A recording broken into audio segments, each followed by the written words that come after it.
revenu sur les détails. Même Aïb a dit qu'on ne l'avait pas dit. Il ne se souvient pas qu'on ait dit les chiffres. Je peux dire ici, pour ceux qui étaient en commission, c'est notre collègue Adi Mergan qui a parlé de chiffres. Ça, moi, je pense qu'il faut aussi qu'on soit fidèle. Maintenant, un rapport. Ce que Alphonse a fait, c'est de l'arithmétique. Mais on n'est pas dans ça. C'est un rapport. Même si on a dit une voix, mettons ça. Je vous remercie. Merci, cher collègue. La parole est à monsieur le rapporteur sur les observations.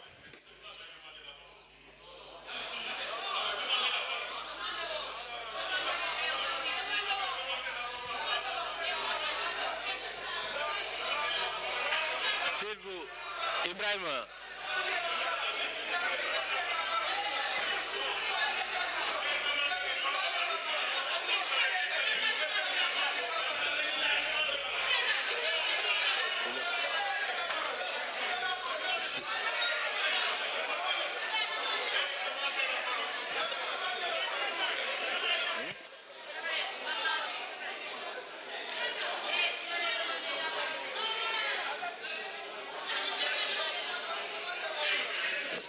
Merci. Monsieur le rapporteur, vous avez la parole. Ibrahim, à 3 reprises...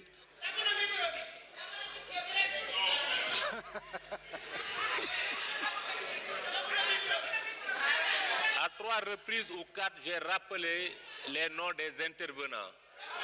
Et vous n'avez pas fait signe. Voilà. Mais... Non, Ibrahim, de là-bas, vous pouvez intervenir.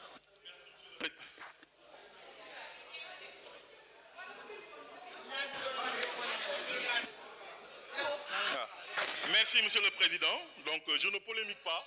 J'avais levé la main et je pensais effectivement que le Président, que j'apprécie beaucoup, effectivement, avait mentionné mon nom. Alors, à la page numéro 5, troisième paragraphe.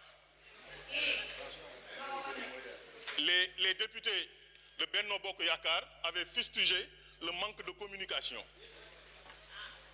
sur l'information, effectivement, relative à la loi. Mais il faudrait aussi qu'il soit, mentionné dans ce rapport que d'autres avaient effectivement dit qu'en 2012, lorsque le président Macky Sall avait effectivement voulu supprimer le Sénat et le Conseil économique et social, il n'y avait aucune information. D'ailleurs, je rappelle, et je l'avais dit en commission, et qu'il faut que ça figure dans le rapport, il y a eu des conseillers du PDS, effectivement, qui étaient en train d'être traqués par la police à travers le Sénégal. Il faut que ça figure dans le rapport.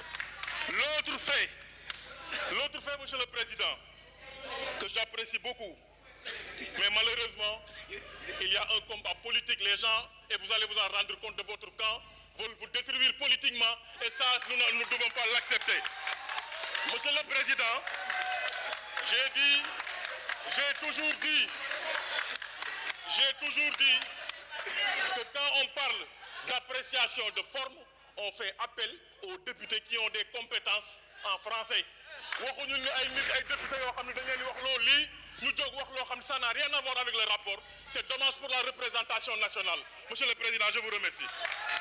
Merci, chers collègues. La parole est à notre collègue, le rapporteur.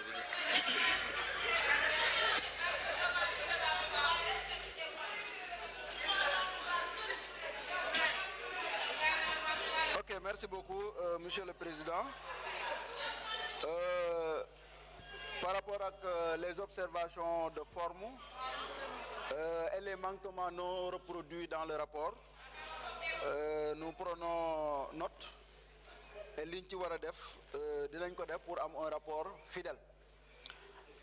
Préciser aussi que par rapport aux chiffres, vous avez parfaitement raison, c'est 2 437 753 voix. Donc, loolu day am mais dinañ ko rectifier pour mais nañu xam ne c'est un rapport, c'est-à-dire nit su waxee en commission ñun au niveau de la commission du rapport ou bien des rapports mënuñoo changer propos nit ki da ngay rapporter directement li nga xam ne moom la nit ki wax. Donc nag à travers cela mën nañoo waxaat suñ ko defee mën nañoo corriger le rapport mais bu ñu jàpp ne rek ñun ñoo toog bind lu ñu neex wala leneen on s'est basé sur les propos des députés et on respecte les propos de chaque député pour pouvoir rapporter textuellement ce qui a été dit ou bien ce qui a été fait en commission. Je vous remercie. Merci. La discussion générale est ouverte sur les conclusions de la commission. Quels sont ceux qui demandent à intervenir?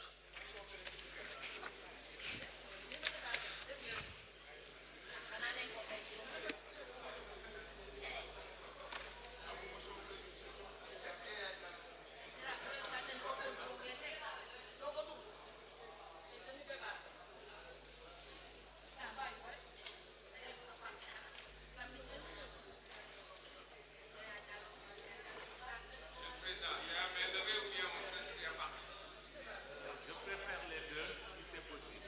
Il n'y a pas de... À main levée.